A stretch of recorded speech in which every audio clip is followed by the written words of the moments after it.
right in time. Okay, so I'm going to give you a topic, and you will have 10 minutes to work on it, and then come to the front here and do a presentation. Yep, you're right on time, and I know you can handle it. This one is for you, Miss Clyde. Should pastors become politicians?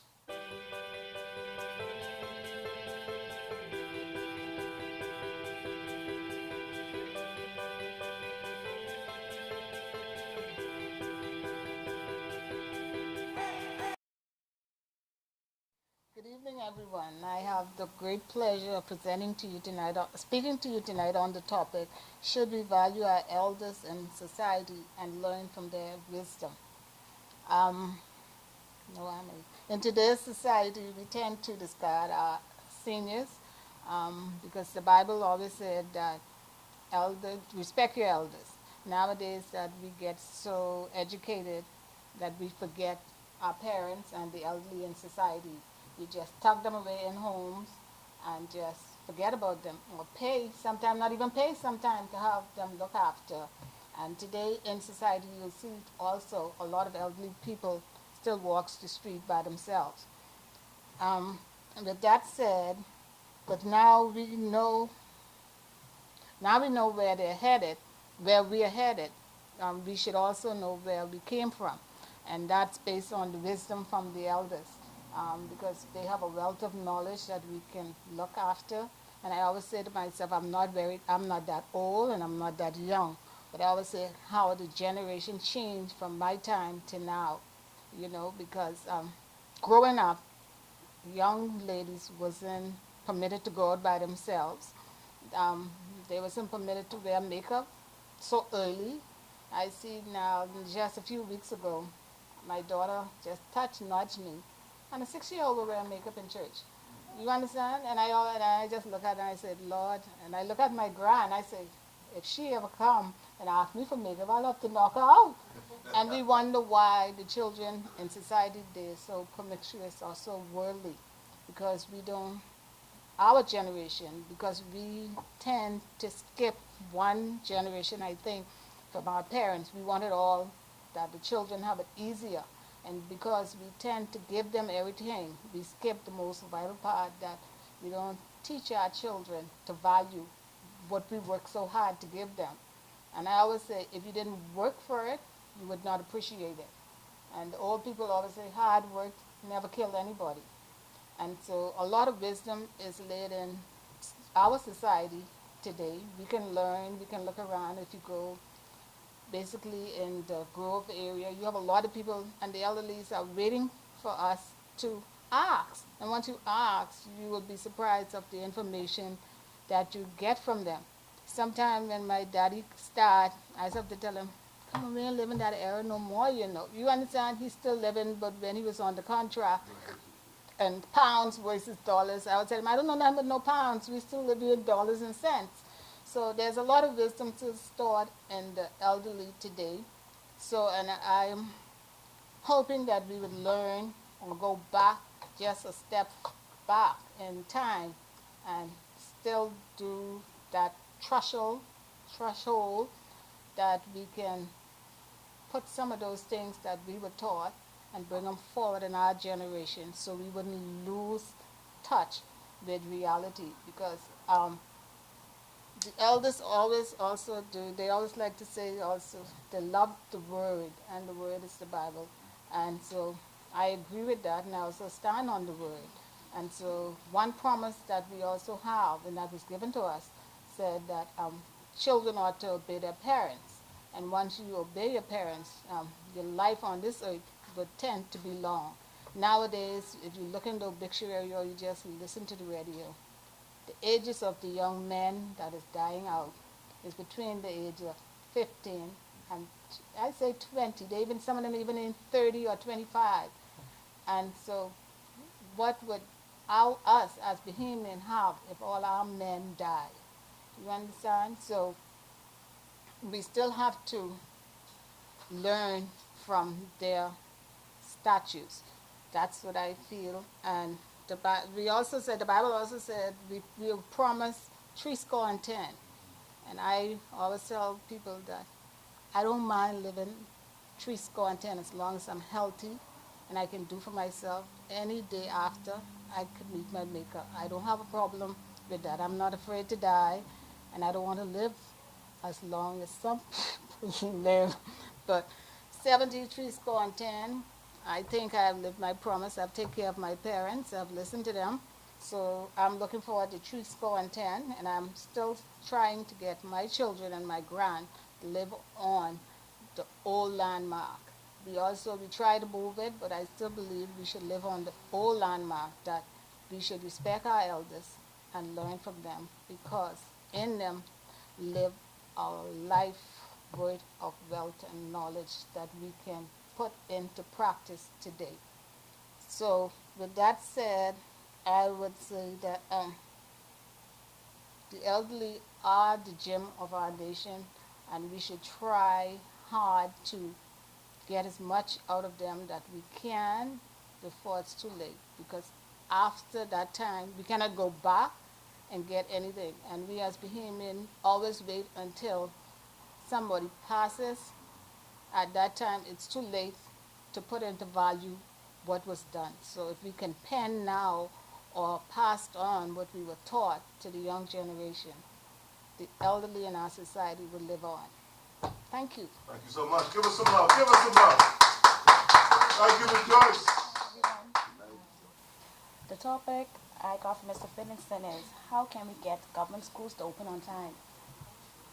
Now, it's like politics up here, and I don't want no one to feel offended.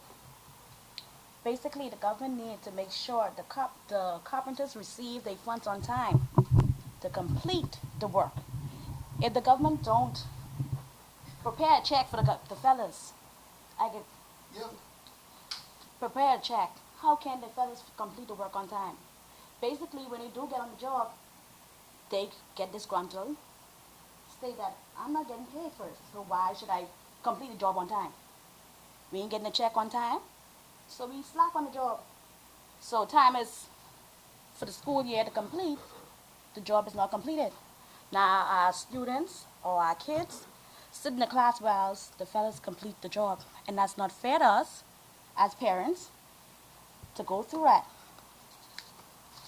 I think the government needs to start the work as soon as the school year is completed. And at the end of August, the work should be done. And times we don't have no issues in the store and in the schools. At times, basic times, we Bahamians, we get to relax at times, and we don't complete the job when the task is given to us. That's it. All right, give us some love. All right. Do you think primary and high school students should be allowed to use cell phones at school? What's that? Bop, bop, bop. This could be the loud sounds of gunshots on the school ground. Due to primary and high school students using cell phones at school. I know that this may be an extreme scenario. However, I want you to picture this.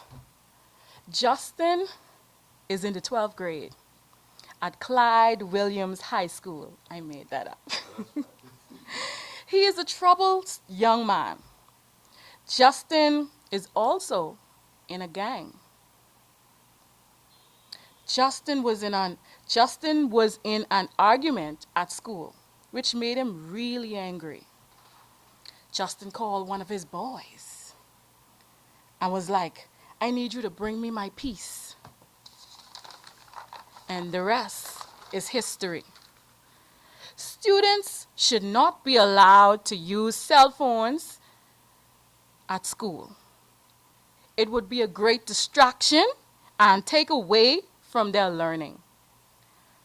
Distractions such as social media, selfie, picture taking, sexting from the bathroom, searching for online answers during an exam.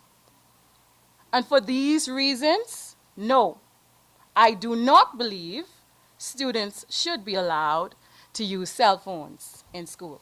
Thank you. Right, yeah, right. Interesting. It's a man's world.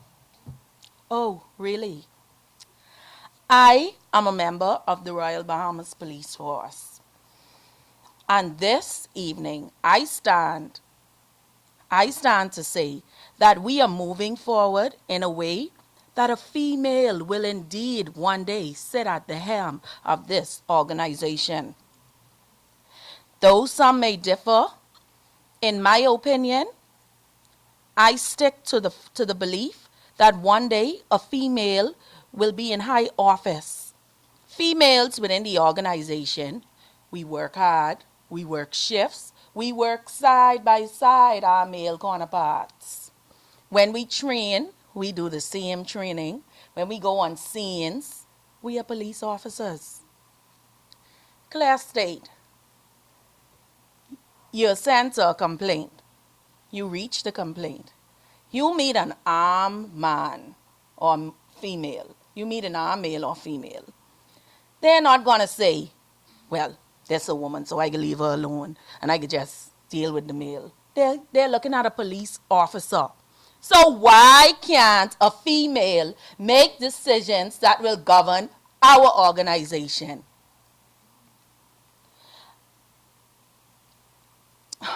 Females within the organization, including myself, need to look within, pull it out, see where your future lies.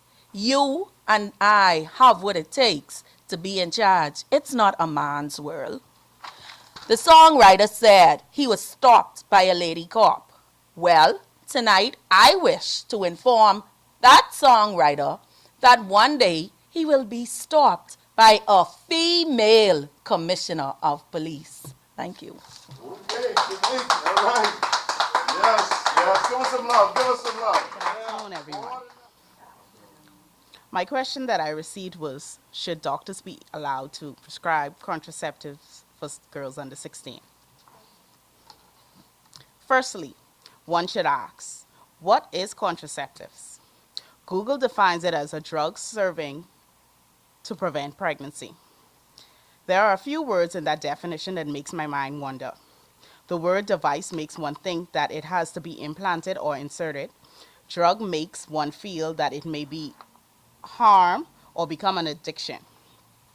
At the age of 16, I personally feel that the main focus of a teenager girl should not be sex. To create the question, let me start over. I personally feel that the main focus of a teenage girl should not be sex. To create the question, should doctors be allowed to prescribe contraceptive to a 16-year-old girl? So the answer of having a doctor being able to prescribe is a conversation in itself. In the event a teenage girl visits the doctor by her own admission and requests contraceptives, I feel as if the doctor should take the following steps before he proceeds. 1. Check the patient's notes. 2. Verify the age. 3. Ask for the parents. If there is a rational answer as to why they are not present, then he should inform her that she would now need to make contact with a parent or parents so that they may sit in on the visit, because it may be more to the story than we all know. This sparks the conversation of why a girl 16 and under are sexually active and now feels the freedom to do doctor visits with the aim of receiving contraceptives. I am a firm believer of the saying, it starts at home. In closing, the definition states to prevent pregnancy. I am adamant in saying that they should be allowed to prescribe the contraceptive only if the parent is present or is fully aware to give consent to do so. Thank you. All right. That was really good. Yes. All right. Thank you. Give us some love. Make it good. Should pastors become politicians? I believe pastors should not become politicians. This is based on what I have observed with there being pastor politicians past and present.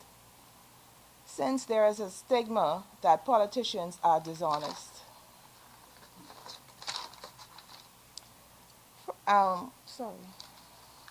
The Bible states that we cannot serve two masters. where would their loyalty be?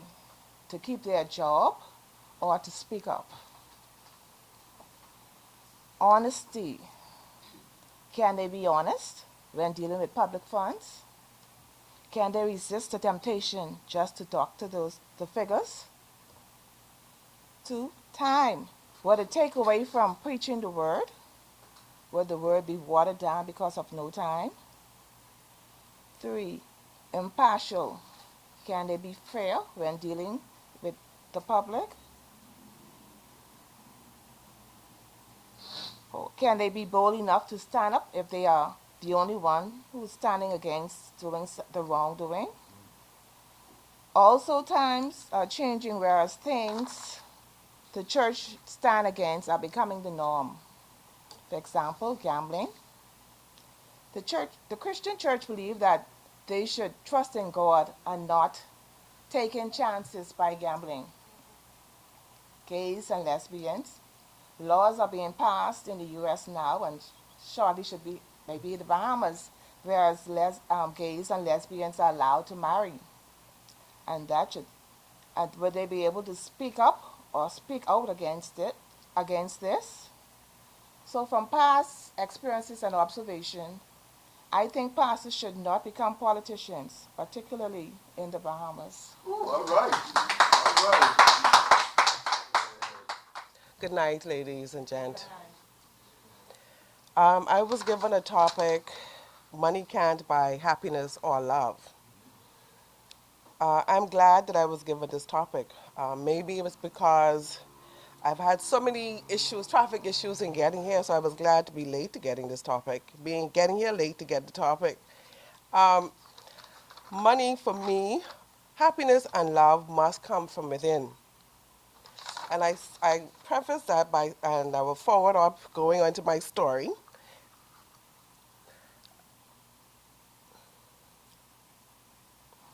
As I got older, I reflect on my life. I realized that I still have, I'm not ready. Yes, I am. Yes, I am. Go ahead. This is just for us. I realized that I had back then as a child and still have a happy life. I am a product of a divorced, single mother. We lived in a 4-bedroom house, literally a front room, a kitchen, a dining room, my mom's room, that's a kitchen/dining room, my mom's room, and the children's room or my brother's and my brother and my sister's room. We had one twin bed. The three of us had to share that. I notice now that I said we had 4 rooms. We didn't have a bathroom. My mom was a seamstress and later on becoming a housekeeper at Holiday Inn. My mom was happy. With my mom's small salary, I did not, and still don't recall, ever going to bed hungry or smelling bad or my clothes was dirty. As children, we were allowed to play dolly house, hopscotch, and sometimes she played with us. We played round-ins, we went to parties, and we even hosted a few on my mom's small salary. My mom was happy. We had to go to church and participate in all the children's organization. I've never heard my mom complain about our dad not giving her monies to help raise us. I learned that in high school, that he gave her money at Christmas Eve and the eve when school opened. But when school opened, we had our uniform, we had our books, we had our bags, everything. And when I sit down and think about what that took for 3 children and a single mother on a housekeeper's salary, she had to be happy. She didn't complain. I didn't know we were poor. My mom did not pass on her uncertainties of not having enough money to take care of us. She passed on being happy. She constantly told us that you don't need money to be happy. As long as you have one another, you can be happy. And as I go back and I told you all those stories that we played roundings and hide and seek, my mom was a part of that. Okay? My mom is going to be 71 on Thursday. So I went, moving forward, I'm married. I have 2 children. My husband and I have been married now for about 28 years. And we both are certified in our field. We do not live outside of our means, so there's no pressure to find monies to do this and do that. If we want to take a vacation and we could not afford it, we said, okay, turn on air condition. We bought food. We watched TV. We pretend as if we were in a hotel. No pressure. You don't need money to be happy. We taught those same things to our children. My 28-year-old goes to work, I'm home. My 23-year-old goes to work, come home. In their room, they have everything they would need. I don't like it, but they are not thingsy children. They are happy. They constantly tell us, Mommy, we okay. I said, you haven't bought a new shirt in a while. That's okay. The ones I have don't have any holes. That is what my children do, and I think they get that from my mom and by me. We do not spend money if we don't have to. We keep monies for special occasion. If we want to do grand things, we do that. We have a lot of friends who come to our house. We live in Pinewood. And people always say, Auntie, why you like to say that? I said, because when your husband is a director, senior director, his wife, Mrs. Supervisor, doctor's hospital, and they expect you to be living in some grandeur place. No. I said, we choose to live here. We can maintain ourselves. We can pay our mortgage. We can buy cars. Someone just stole the grill of my car. So that's another thing. So I have to find money to replace that. Had I bought shoes and bags and clothes, I wouldn't have the money to replace the grill on my Honda. And that I'm having issues with. But I want to tell you there's a lot of people out there who have a lot of money, but they are not happy. On a Saturday, on a Sunday evening, on a Monday. My husband's friends come there and you would not believe that these people are lawyers. They are a certified accountant, but they chose to come into Pinewood to unwind. And I'm glad we allow them to do that. And they always like, but why you all still live here? I said, because if I live in the Gates, or if I live out Life Key, or if I live in Twynham Heights, you wouldn't come to me. I wouldn't have time for you. So people remember happiness and love come from within. If you share that, people will attract to you. Good A evening. leader is one who knows the way, goes the way, and shows the way. John Maxwell. Good evening. The Bahamas has had 3 former prime ministers. Lyndon Pinling, father of the nation, led majority rule from January 10th, 1967, and to independence on July 10th, 1973. He wanted the best for the black people like me.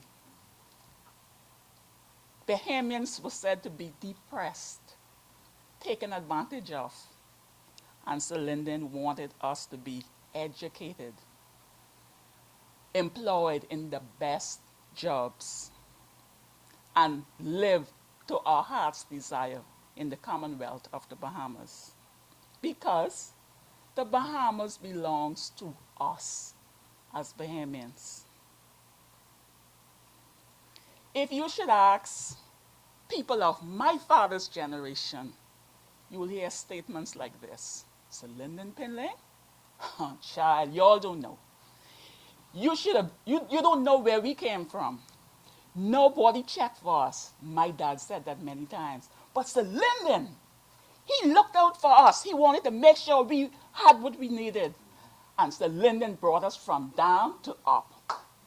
My father. They were his statements to us as children.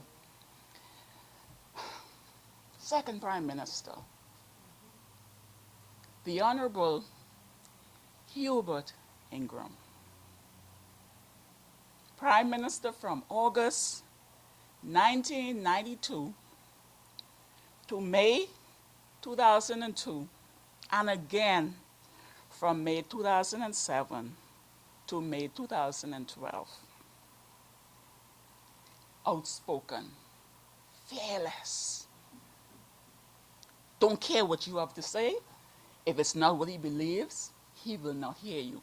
That's the former prime minister. He believed that he did not need anyone to consult him or get decisions or from anyone. If this is what I want to do as the prime minister, it has nothing to do whether you think I should or shouldn't do it. I don't need a board. I don't need consultants. If this is what I believe, this is what I will do for the Bahamas. That was the Honorable Hubert Ingram. Ha ha ha ha. I say what I mean. I mean what I say. Ha ha ha ha ha. When you hear those words, only one name comes to mind. The former Prime Minister, the Honorable Hubert Ingram. The Honorable Perry G. Christie, believed to have been the youngest Bahamian ever appointed to the Senate, also said to move tourism in the Bahamas to new heights in 1984. Honorable Perry G. Christie served as Prime Minister of the Bahamas twice. He became the Prime Minister for the last time in 2012. In 2015, everything started going downhill for him as the Prime Minister. I would say about maybe 70 to 80% of Bahamians had no faith in him in 2015. Into 2017, when he was overwhelmingly rejected by the Bahamian people at the polls. It is said that he went down as being one of the worst prime ministers of our country. And you hear statements today, even today, if you call his name, you hear remarks and comments like, he was tired. Only thing he did was he slept at every event that he was invited to. He needed to go home.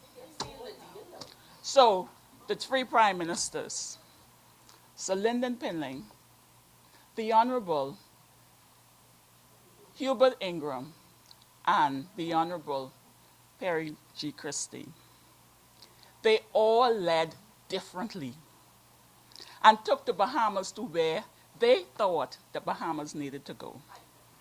Even though all three of them were highly criticized by many Bahamians for the way that they led.